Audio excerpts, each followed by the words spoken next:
साथ साथ examination report जो कल आई है बाहर, मैं इसकी कड़ी मजम्मत करता हूं। और जो कमीशन हमारा है, इस कमीशन का कोई तालमेल डीसी साहब के साथ, एसडीएम साहब के साथ, तहसीलदार साहब के साथ, पटवारियों के साथ कुछ नहीं है। ये आए और गोली की तरह इनको ज़मीनी हकायत को देखकर ये कॉन्स्टिट्यूंसियाँ बनाई जाती है ज़मीनी सतह पर। अब इनको ये नज़र नहीं आया गूल रामबन से गूल कहाँ है, इनको ये नज़र नहीं आया दाड़म कहाँ है, इनको ये नज़र नहीं आया टंगर कहाँ है, इनको ये नज़र नहीं आया पाचल कहाँ है, पोगल का हिस्सा। 10 पंचायतें या 13 पंचायतों में 3 हिस्से किए हैं। ये सरकार का काम नहीं होता 3 भाइयों को 3 तहसीलों में जोड़ो, 3 भाइयों को 3 डिस्ट्रिक्टों में जोड़ो। ये शैम है। 3 भाइयों को, एक माँ के 3 बेटे हैं, तीनों बेटों को एक कॉन्स्टिट्यूंसी के साथ रखा जाता है और उनको ये देखा जाता है कि नजदीकी तहसील, नजदीकी ब्लॉक, नजदीकी कॉन्स्टिट्यूंसी कौन है। ये गूल वाले लोग 5 गाड़ियां बदल कर बानहाल जाएंगे, ये कौन सा कमीशन है। पोगल प्रस्थान वाले लोग रामबन, रामसू, मकरकोट और फिर रामबन, जिनके पास आज पिछले 10 सालों से किराया नहीं है जेब में, ये क्या कमीशन है। मैं इस कमीशन की भरपूर मजम्मत करता हूं और इस कमीशन को फौरी तौर पर रिमूव करना चाहिए। और जिला रामबन के जो डीसी है, डीसी के कंसेंट में, एसडीएम के कंसेंट में, एसीआर के कंसेंट में, पटवारियों के कंसेंट में, साहब का एमएलए, साहब का सरपंच, साहब का वार्ड मेंबर, जो यहाँ के जमीनी सतह के नुमाइंदे हैं। दिल्ली वाला आया, बैठा रामबन में या बैठा चंद्रकोट में और वहीं से फैसला कर दिया। इस फैसले की हम मजम्मत करते हैं। यह फैसला कतई और कतई हम बर्दाश्त नहीं करेंगे, क्योंकि इन लोगों ने सिर्फ कश्मीर, जम्मू कश्मीर को ही निशाना हमेशा बनाया और गरीब लोगों को, 40 और 45% गरीब लोग जो है, जिनको रोजगार नहीं है, जिनको खाने पीने के लिए रोटी नहीं है, आप यही काम करते हो पिछले 10 साल से। अच्छा, हमें उम्मीद थी कि अच्छा करोगे, आप अच्छा कुछ करते नहीं हो। आपको इस हमारे गद्दी पर बैठने का भी कोई अधिकार नहीं है। लोगों की राहत, लोगों के लिए ये देखिए, मैं बीडीसी चेयरमैन श्री करलीप सिंह बाली, जो पोखराल ब्लॉक से तलक रखता हूँ। हाथबंदी कमीशन से पोगल प्रस्थान के मेरी तहसील में आपको तहसील की बात करूँगा कि इसको इस तरह से बांटा गया है, मस्जिद के आधार से इसको बांटा गया है। पोगल प्रस्थान को 2 हिस्सों में, 2 टुकड़ों में तकसीम किया गया है और हिंदू और मुस्लिम कर करके उनको चुन चुन करके इन्होंने उस चीज़ को तकसीम किया है।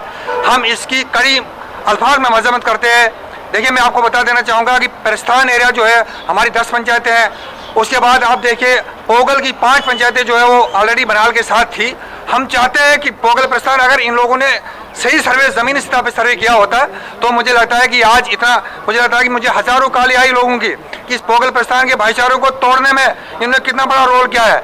मैं हुकूमत से पूछना चाहूँगा कि इन्होंने सर्वे कैसे किया। इन्होंने ज़मीनी सतह पे सर्वे किया ही नहीं है, इन्होंने पोगल प्रस्थान को तोड़ के रख दिया है। इन्होंने हवाई सर्वे किया है शॉर्टकट करके, इनको पता ही नहीं लगा पोगल कहाँ है, प्रस्थान कहाँ है, फागमुला कहाँ है, आलमबाज कहाँ है। इन लोगों ने फागमुला पंचायत को पोगल के साथ रखा है, प्रस्थान की पंचायतों को कहीं पांचल के साथ रखा है। इन्होंने जो तोड़ मोड़ करके काम किया है, हम इसकी कड़ी मजम्मत करते हैं। हम चाहते हैं इसकी डिलिमिटेशन प्रोसेस जो है वो ज़मीनी सतह पे कुछ और है और इसको ज़मीनी सतह पे मंजर आम पे लाया जाए। देखिए, पहले तो ये जो हदबंदी कमीशन है, डिलिमिटेशन कमीशन है, ये इन्हें वर्कआउट मुझे नहीं लगता 2 साल में, पर्टिकुलरली अगर आप पूरी स्टेट की बात करें तो वर्कआउट नहीं की है। इसमें पूरा बीजेपी के ऑफिस बेरर्स लगे थे, जो बीजेपी के एडमिनिस्ट्रेटिव ऑफिसर्स है, जो एडमिनिस्ट्रेशन में रह के काम बीजेपी का करते हैं, पैसा सरकार से लेते हैं, वो लोगों ने की है। आप बड़े बड़े मोटे, अगर हम जम्मू कश्मीर की बात करें, जैसे लोकसभा की बात करें, अगर रामबन लोकसभा तो जुड़ती है, मैं मान सकता हूं कुलगाम, शोपियान वगैरह, यहाँ हमारा से पोगल पाकिस्तान हमारा वहां से जुड़ता है कश्मीर के साथ, मगर आप देखिए पुंछ राजौरी को जोड़ने का कश्मीर के साथ क्या ताल्लुक था। और आप सीट्स की बात भी कर लीजिए, सीट्स ये बेसिस ऑन द बेसिस की जहां बीजेपी का अपना वोट बैंक है, पिक एंड चूज है। आप रामबन में अगर हदबंदी कमीशन की बात करिए तो रामबन के साथ ये कॉम्युनल बेसिस पे हुआ है, टोटल बीजेपी ने किया है, क्योंकि यहां पर कोई भी डिलिमिटेशन का कमीशन का ऑफिस बेरर नहीं, ना पोगल पाकिस्तान आया, ना गूल शंगुलदान आया। अगर आप डिस्ट्रिक्ट रामन की बात करिए तो यहाँ पर 2.5 कॉन्स्टिट्यूंसीज थी, आज सिर्फ 2 कॉन्स्टिट्यूंसीज रह गई हैं। और इन 2 कॉन्स्टिट्यूंसीज को भी इस तरीके से डिस्ट्रीब्यूट किया है कि पोगल जो बनहाल है वो कॉन्स्टिट्यूंसी एक मुस्लिम मेजोरिटी 100% हो जाए, 95-96%, और रामबन में 50 हिंदू और 50 मुस्लिम किया जाए, क्योंकि अगर गूल शुगुलदान रामबन के साथ जुड़ता तो यहाँ पर 70% मुस्लिम हो जाते। तो बीजेपी की यह गलत फहमी है कि लोग उनको on the basis of religious line vote करेंगे, मगर यहाँ पर 2-3 एरियाज के साथ बहुत बड़ा गलत हुआ है। इस हदबंदी कमीशन ने गलत किया है। पहली बात करेंगे गूल शुगुलदान की। गूल आपको इमीडिएट रामन के साथ पड़ता है, नजदीक पड़ता है। पहले तो उनको कॉन्स्टिट्यूंसी देनी चाहिए थी क्योंकि उनकी कॉन्स्टिट्यूंसी अलग थी, मगर अगर नहीं दी तो उनका इमीडिएट रामबन पड़ता है। उसी के साथ एरिया टंगर लगता है, टंगर को बनहाल में डाला है। ये कौन सा तरीका है? और पोगल पड़िस्तान की बात की है जहां से मैं हूं, मेरे साथ ईसा खांडे साहब हैं और परवेज साहब हैं। हम पोगल पड़िस्तान से हैं और हमारे साथ ना भी पोगल पड़िस्तान था। अगर रेन्यू विलेज पहले था, अगर आप 50s की बात करें तो पोगल था, पोगल पड़िस्तान था, और उसके बाद अगर तहसील भी बनी तो पोगल पड़िस्तान उखराल बनी। आज उसके 2 टुकड़े किए गए। क्यों? उनको पता था कि वहां पर लोग बीजेपी को वोट नहीं डालते। अगर वहां का हिंदू मुसलमान जो है वो एक साथ उस on the political merits vote डालता है। इसके साथ इतना बड़ा अत्याचार पोगल पड़िस्तान के साथ हुआ है। आप देखिए कि वहां पर सुजबत्रा है रामसू के साथ पैठाल के ऊपर, वो बनहाल में है, मगर उसके सामने ताजमहल, वटो वगैरह बाकी पांचल वो बनहाल में है। बीच में ऐसे एक श्रीलंका जैसा निकाला है पोगल, जहां फागमुला से लेकर पीछे नील तक उस एरिया को आपने बनहाल में डाला है, मगर साथ में पड़िस्तान को रामबन में डाला है।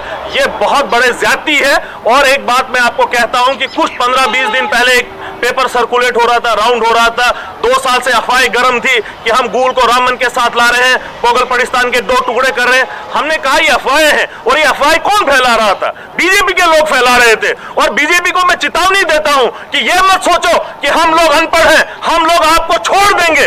आप याद रखिए कि पोगल पड़िस्तान के लोग हो, गूल शुगुलदान के लोग हो या रामबन की आवाम हो, आपको लोग सड़कों पे उतरेंगे। जैसे आपने देखा कि आज कांग्रेस पार्टी ने ओपनली प्रेस कॉन्फ्रेंस की है, क्योंकि ये पेपर जो लीक हुए हैं, जो पेपर सोशल मीडिया और मीडिया में है, उसके थ्रू हमने बात की है। रामबन के लोग हो चाहे पूरे जम्मू कश्मीर के लोग हो, मुझे लगता है कि कांग्रेस एनसी ने तो इसको टोटली कह दिया है कि इस हदबंदी कमीशन को हम मानते ही नहीं है। मगर एनसी के यहाँ पर लोग लीडर से भी मैं कहता हूं कि आप अगर पावर में हैं, चाहे डीडीसी चेयरमैन हो या हमारे पोगल पड़िस्तान से डीडीसी कौंसलर हो, आप रजाइयों से निकले, आप सोना बंद कीजिए, आप लोगों की कदायत कीजिए, आगे चलिए, लोगों को लीड कीजिए। हम आपके साथ हैं। और हदबंदी कमीशन जो खुद को इंडिपेंडेंट कमीशन कहती है, हम उसको एक बार फिर से गुजारिश करते हैं कि ऐसा अत्याचार रामबन के